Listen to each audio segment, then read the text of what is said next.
Bismillahirrahmanirrahim. Assalamualaikum warahmatullahi wabarakatuh. Waalaikumsalam warahmatullahi wabarakatuh.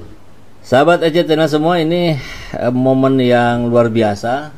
Jarang mendapatkan kesempatan seperti ini. Kita bersama dengan para ulama yang ada di Bandung, di Jawa Barat, dan kita akan membahas tentang persoalan keumatan yang dalam pandangan saya orang awam ini bahaya, ini akidah, ini persoalan akidah, dan ini lama ada terus di negeri tercinta kita Indonesia ini. Jadi kita akan coba mengupas. Biasa kita diskusi politik, Pak Ustadz, tapi saya kira ini juga persoalan yang sangat penting untuk diketahui oleh sahabat SC Channel semua, karena kita umat muslim ini mayoritas di Indonesia ini jumlahnya terbesar di dunia, betul Pak Ustadz ya? Betul. Di dunia paling besar. Jadi tentu upaya-upaya pihak-pihak yang ingin merongrong, menghancurkan begitu besar, begitu masif dan terus-menerus. Dan yang ada di kiri kanan saya adalah para ustadz, ulama yang berada di garda terdepan untuk menangkal hal-hal seperti itu. Jadi saya bilang ini pertemuan yang luar biasa. Terima kasih sudah berkenan ke studio kecil saya, Pak Ustadz. Alhamdulillah. Ya, di sebelah kiri saya Pak Ustadz Roin Nul Balad, ya, Ketua Dewan Dakwah Indonesia Provinsi Jawa Barat. Dan di sebelah kanan saya Pak Erawan, ya, sebagai pimpinan jamaah yang sudah hijrah dari LDII, betulnya. Nanti namanya bisa diceritakan lebih lanjut. LDII menjadi sebuah fenomena yang menarik. Dulu tidak ada LDII, adanya Islam Jamaah. Jadi hal baru tapi warnanya sama, kemudian juga membuat umat bingung. Nah, agar tidak bingung, mari hari ini kita akan kupas tuntas itu. Dan mungkin kesempatan pertama bisa dari Pak Erawan mungkin ya, untuk bercerita ini LDI ini apa sih? Sejarahnya seperti apa sih? Monggo silakan sambil memperkenalkan diri juga boleh. Siap. Terima kasih Kang Saiful. Ya. Bismillahirrahmanirrahim. Assalamualaikum warahmatullahi wabarakatuh. Waalaikumsalam. Alhamdulillahillazi adhabana al-hazan inna rabbana laghafurun syakur. Asyhadu an la ilaha illallah wa asyhadu anna Muhammadar Rasulullah sallallahu alaihi wasallam wa alihi washabihi ajmain, amma ba'du. Perkenalkan diri ya, Kang Saiful. Jadi nama saya Ahmad Erawan. Saya di Jawa Barat ini sebagai Ketua Forum Persaudaraan Hijrah Wasatiyah. Jadi itu wadahnya para mantan LDII.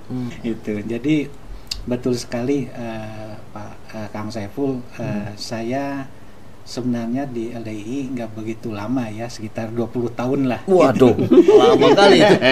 Dibandingkan dengan kawan-kawan kami yang hijrah, ada yang dari lahir itu sampai umur 45 tahun baru sadar, loh kok ini sesat gitu. Kemudian ada yang kawan kami yang dari Cirebon ya, Pak Haji Mario, beliau pendainya dulu awalnya, sekarang baru tersadarkan setelah di dalam 53 tahun, usianya sekarang 60 tahun lebih lah. Tapi semua ini kami catatkan sebagai memang kodar kami ya, kodar kami memang Allah sudah kodarkan seperti ini. Di balik itu apakah kami harus apa? Berarti kami harus mendakwahkan ini, memberitahu kepada orang muslim lain supaya tidak tersesat seperti kami gitu, Pak Kang Saiful ya. Jadi pengalaman kami di dalam itu jangan sampai diulangi oleh orang-orang yang belum tahu tentang akidahnya di dalamnya ini ya. Nah, kemudian kalau yang masih di dalam, ya yuk kita hijrah sama-sama baroah dari kesesatan ini ke menuju Islam rahmatan lil alamin. Nah, ini bukannya berarti kami akan membentuk suatu hizbi yang baru, golongan baru, tandingan bukan. Karena memang aturan di negara Indonesia ini setiap perkumpulan itu harus ada berdasarkan asas hukum. Jadi kami beserta yang hijrah tahun 2022 lah. Sebenarnya hijrah kami dari 2018, cuman 2022 membentuklah suatu forum, nama ini Forum Persaudaraan Hijrah Wasatiyah. Untuk di Provinsi Jawa Barat ini kami meminta kesediaan Pak Kiai Roin sebagai Dewan Pembina. Karena awalnya kami juga ditunjukkan oleh Pak Kiai Atian Ali supaya menghubungi beliau ini gitu. Karena kami kenal waktu dulu Pak Atian Ali salah satu kiai yang digeruduk oleh LDI tahun 2012 waktu kajian tentang kesesatan LDI. Nah, saya waktu itu masih dalam, tapi saya tidak ikut-ikut menggeruduk, gitu Kang Saiful lah. Saksi hidup ya. Saksi hidup. Memang saya awam ya, Pak Herawan terkait hal itu. Cuman saya tahu lah gitu bahwa ini ajaran yang nggak benar gitu, sesat gitu. Sama seperti juga misalkan Syiah gitu. Iya, betul. Nah, tapi dan pelang tuh banyak itu kalau dilihat di beberapa wilayah kita lihat ada pelang LDI. Nah, tapi saya yakin ini banyak juga orang-orang yang sama sekali nggak tahu, Pak Ustadz, nggak tahu kalau LDI ini sesat. Maka ya tentu ini sebagai syiar, kira-kira apa sih kesesatannya itu? Pokoknya begini saja, pokok-pokoknya saya ungkapkan. Sebetulnya data lengkapnya ada di sini ada, setebal ini, bahkan di buku ini Pak Ustadz ya. Ini juga ada. Ya betul. Cuman saya rangkum saja, Kang Saiful. Jadi LDI ini sebenarnya itu kalau orang liar, kalau saya mengibaratkan LDI ini adalah bajunya untuk menutupi akidah sesat. Baju untuk menutupi akidah sesat. Jadi akidah sesatnya ini yang sudah dinyatakan terlarang oleh Kejaksaan Agung, namanya Islam Jamaah. Itu keputusan Jaksa Agung tahun nomor 089 DA /10 1971. Ya, jadi ini sudah dinyatakan sesat. Nah, karena mereka ini karena paham ini kan sulit diberantas kalau paham. Saya yakin lah kalau ini karena dia suatu keyakinan benar, ini kan terus berkembang. Nah, untuk berkembang ini kan mereka berganti-ganti bentuk.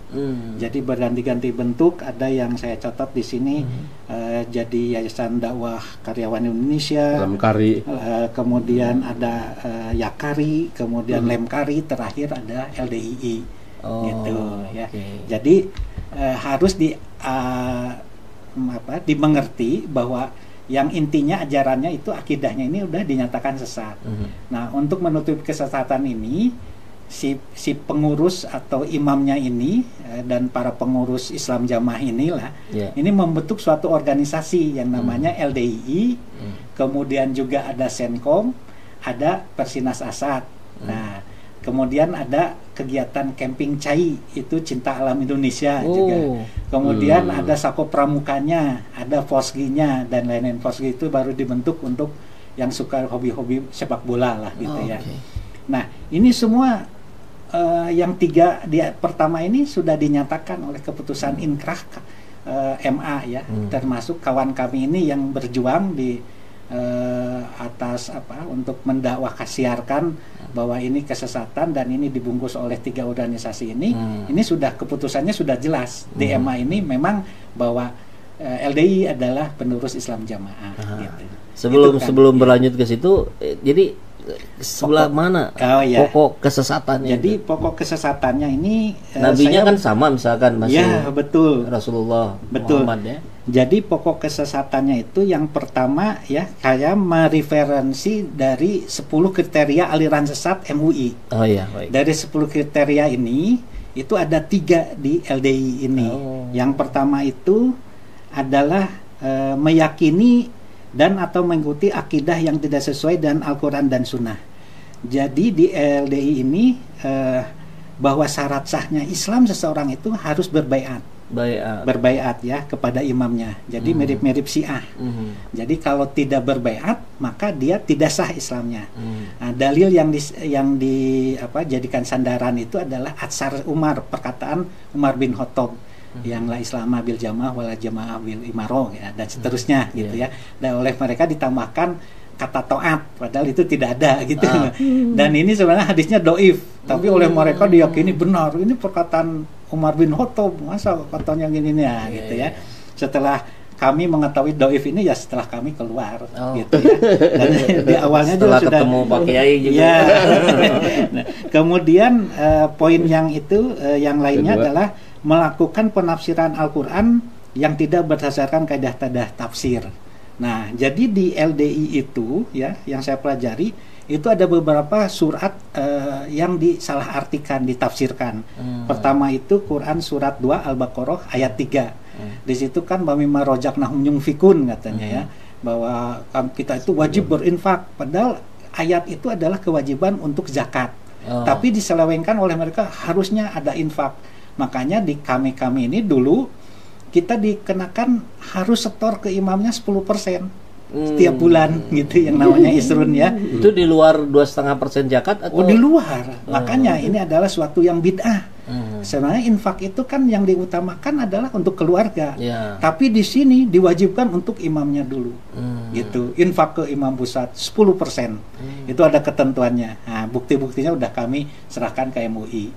Nah, di sini ada ya bukti-buktinya di buku ini ya. Kemudian Quran surat 3 ayat 103 Al-Maidah 103 yang mengatakan bahwa kita ini harus berjamaah. Nah, jamaah di sini diartikan mereka itu harus beramir, berbeat dan taat. Nah, padahal kan menurut tafsir Ibnu Katsirnya itu bukan seperti itu. Harus beramir, berbeat, bertaat, tidak. Tapi orang umat Islam ini harus bersatu gitu. Ya. Kemudian yang paling fatal itu yang pertama kemudian Quran surat 4 ayat 59 An-Nisa 59 yang mengatakan bahwa ulil amrinya, bagi mereka ulil amrinya itu adalah imamnya, bukan pemerintah.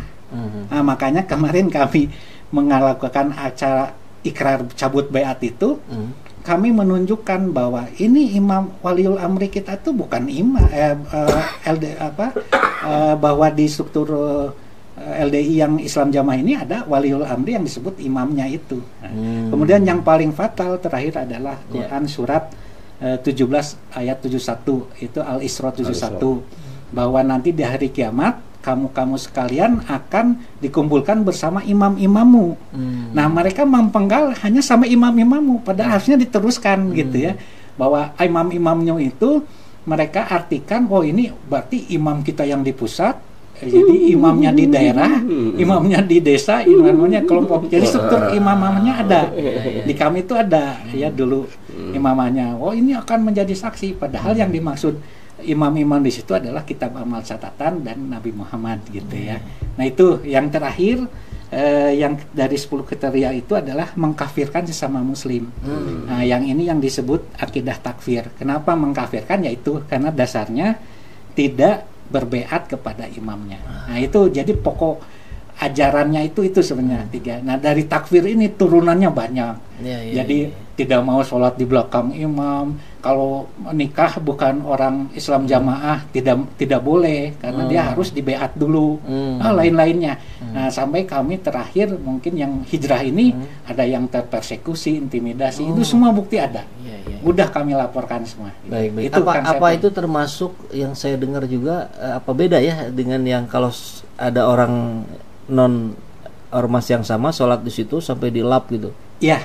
Jadi memang ada beberapa tempat yang masih seperti itu. Tapi kalau di mayoritas saya tinggal di Bandung, ada yang melakukan itu, ada yang tidak. Nah, karena mereka itu terlalu gulu terhadap kesucian. Nah, itu satu. Kedua juga menganggap bahwa orang-orang kafir itu kan najis. Nah, kami ini kan di luar golongannya disebut orang kafir. Gitu. Jadi mereka intinya terlalu gulu terhadap kesucian gitu, jadi hanya berlebih-lebihan terhadap kesucian gitu. Pak Herawan, kan berarti masuk ke LDI itu sekitar tahun berapa dulu? Ya, saya kurang lebih dari 97 lah. Tahun 97 masuknya. Ya. Nah, kira-kira kalau diingat-ingat itu dasar pemikirannya apa sehingga saya mau gabung? Terbawa gitu ya? Terbawa, betul. Nah, itu. Jadi kita harus mengetahui ini strategi dakwah mereka. Jadi dakwah mereka itu pertama saya kenapa tertarik itu diajarkan kitabus sholah tentang catatan tentang sholat. Yuk kita belajar sholat sesuai tuntunan Nabi gitu. Karena terus terang orang tua saya Nahdiyin semua. Nah, Nahdiyin itu kan yang menurut mayoritas orang, ini banyak nambah-nambahin nih ibadahnya gitu ya. Padahal setelah kita pelajari sekarang, oh ternyata memang banyak macamnya kan fikih sholat itu. Jangan jadi ini. Nah, ini kita merasa istilahnya tertarik karena ayo kita lihat langsung buka hadisnya. Nah, hadisnya Qurannya benar, tetapi yang disalahkan tuh penafsirannya. Nah, jadi kalau nanti setelah diajarkan fikih ibadah, terakhir sebelum beat kita diajarkan nanti tentang kitab Imaro. Imaro itu tentang keamiran. Wajibnya kita beramir, punya amir segala macam. Nah, ini yang mereka salah artikan, selewengkan arti pemahamannya itu bahwa amirnya ini ya kita yang di beat ini gitu. Itu hampir semua ajaran sesat ya, yang lain-lainnya keamiran itu seperti itu.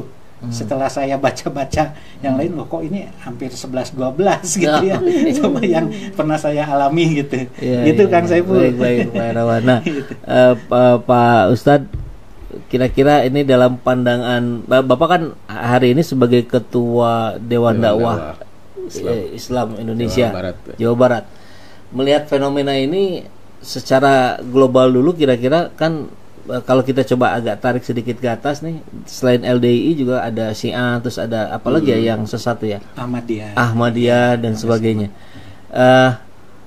Kok nggak beres-beres Pak Ustadz itu? Kira-kira ada apa dengan negeri ini gitu? Ya, Bismillahirrahmanirrahim. Alhamdulillah pagi hari ini ya, Kang Saiful, kita bisa bertemu di studionya ini ya. Studio pergerakan ini. Biasa bicara politik praktis biasanya nih. Sekarang nyambung nih dengan visi misi Dewan Dakwah.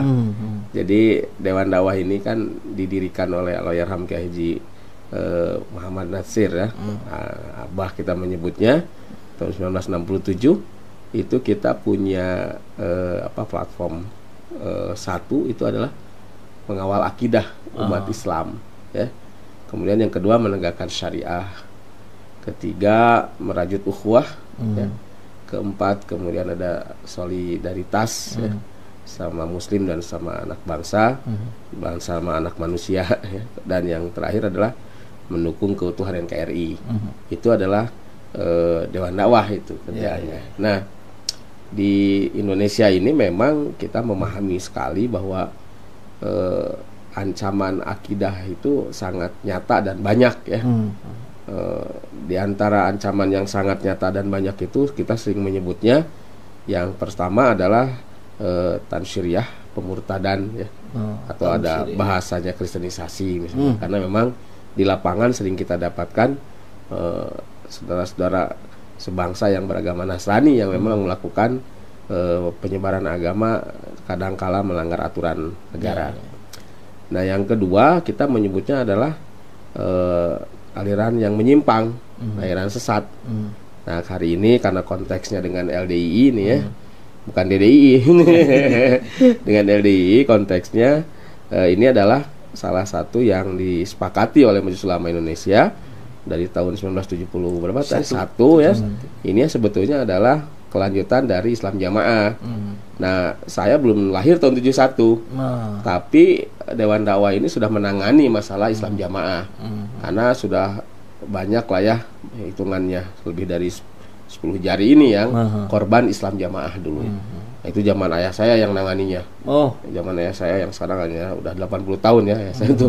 Jadi zaman ayah saya. Nah, tentu ketika Islam Jamaah akhirnya dilarang, kemudian hilang namanya, nah muncullah LDI. Saya sendiri kurang tahu LDI itu mulai tahun berapa aja. Ini Pak Irawan yang paham tadi. Karena ini 90 sudah rubah nama kan. Nah, saya tahun 90 itu baru SMA kelas 1 ya. Nah, tahun 92 nah itu jadi udah jadi LDI ya. Nah, saya juga dilibatkan oleh ayah saya menangani korban-korban yang sudah masuk di LDI. Jadi korbannya waktu itu tidak ada yang mau terus terang memang misalnya, tapi hanya merasakan ada keganjilan. Ya, keganjilan. Nah, tadi sudah disebutkan bahwa sebetulnya dalam ajaran Islam itu kan kita bisa menilai itu pertama dari akidah ya. Kedua dari kaifiyah ibadahnya ya. Nah, kemudian yang ketiga tentu adalah hubungan ukhuwahnya bagaimana gitu kan. Nah, tadi kan disebutkan LDI ini kan dinilai dari segi keormasan, kan ormas Islam. Nah, ini hubungan dengan pemerintah nih. Dia mendaftarkan diri itu resmi ya. Karena tadi Islam Jamaah sudah dilarang, maka dia bikin lembaga baru namanya LDI yang kita tahu hari ini.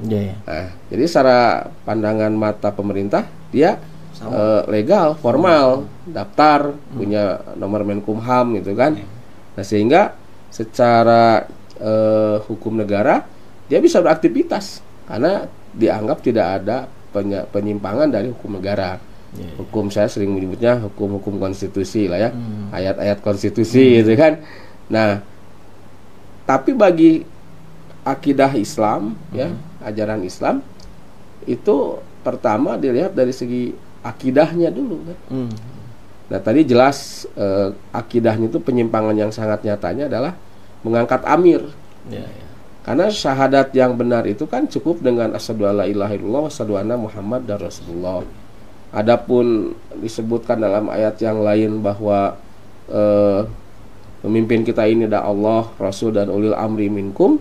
Nah, ulil amri minkum di situ tidak satu hak, satu kewajiban sebagaimana kita mengangkat nabi. Ya. Pemimpin zaman sekarang ini tidak ada yang seperti nabi karena kan tidak ada yang maksum.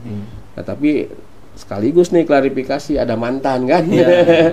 Jadi posisi amir di LDI itu seperti apa gitu kan? Coba.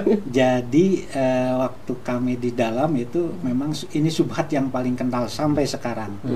Jadi mereka berdasarkan dalil ini Pak Yai bahwa taatlah kepada amir maka akan taat kepada Rasul sama dengan taat kepada Allah. Nah, perkataan amir ini, ya ini amir yang kita beat ini, subhatnya seperti itu. Nah, padahal kan kalau menurut hadis itu, Nabi itu kan mengutus sahabatnya, dilupakan namanya, Mu'adz bin Jabal siapa? Ke Yaman. Itu supaya berdakwah ke sana, nah, menguatkan supaya ini apa yang diputuskan oleh Mu'adz bin Jabal ini, nah ini harus ditaati, itu sama dengan perintahku. Kalau sekarang ini kan harusnya konteksnya tidak seperti itu lagi gitu. Jadi sekarang dibalik, amir dulu kalau di LDI itu. Jadi tadi kan kalau tadi dari cerita yang beliau barusan disebutkan ketika Nabi mengutus sahabat Mu'adz bin Jabal ke Yaman ya. Nah, Nabi menyampaikan kamu akan bertemu dengan permasalahan di sana. Bagaimana kamu akan memutuskan permasalahan tersebut? Maka sahabat Mu'adz mengatakan akan kuputuskan dengan ayat-ayat Allah. Kalau nggak didapatkan, ya akan diputuskan dengan sabda-sabda Nabi, sabda-sabda engkau itu. Nah, baru istihad terakhir. Nah, kalau yang dari LDI ternyata amir. Nah, jadi kalau dari segi akidah ya tadi sudah mulai ada penyimpangan di situ. Kalau di Syiah kan mengangkat Ali sebagai amir. Bedanya itu kalau di Syiah kan dinyatakan asyhadu alla ilaha illallah, asyhadu anna muhammadar rasulullah, wa ana aliyan waliyullah. Jadi dan sesungguhnya Ali adalah wali Allah. Kalau di LDI tidak disebutkan amirnya itu di ketika syahadat, tapi prakteknya menjadikan amir itu bagian yang harus. Karena tadi kalau memangkat amir bisa masuk surga. Tanpa amir tidak masuk surga. Taat amir itu masuk surga, tidak taat amir masuk neraka.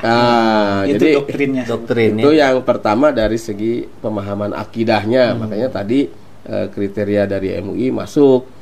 Salah satu tanda sesatnya itu adalah memiliki akidah yang tidak sesuai dengan yang mainstreamnya akidah Islam.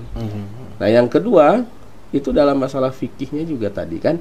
Tadi misalnya fikih dalam masalah mengeluarkan zakat, infak atau sedekah. Justru ini mesti ke amir kan, tidak bisa kalau tidak ke amir, ya kan? Ini dan tidak boleh juga menyampaikan infak sedekah itu ke lembaga amil zakat misalnya, nggak bisa, mesti ke amirnya. Yang hebatnya itu tadi amirnya pusat apa? Amir pusat. Amir pusat, semuanya ke amir pusat ya. Kaya banget berarti ya. Betul. Dan kita di jamaah di doktrin tidak boleh menanyakan ini mau dipakai apa? Tidak boleh. Saya baru mau nanya tadi. Nggak boleh ditanya ya. Nggak boleh ditanya di doktrin. Kalau nanya-nanya, kamu Bani Israel katanya. Disebut Bani Israel kalau nanya. Katanya betul nggak? Tidak ada sama sekali bukti pemberian infak itu. Betul. Apa kwitansi atau apa?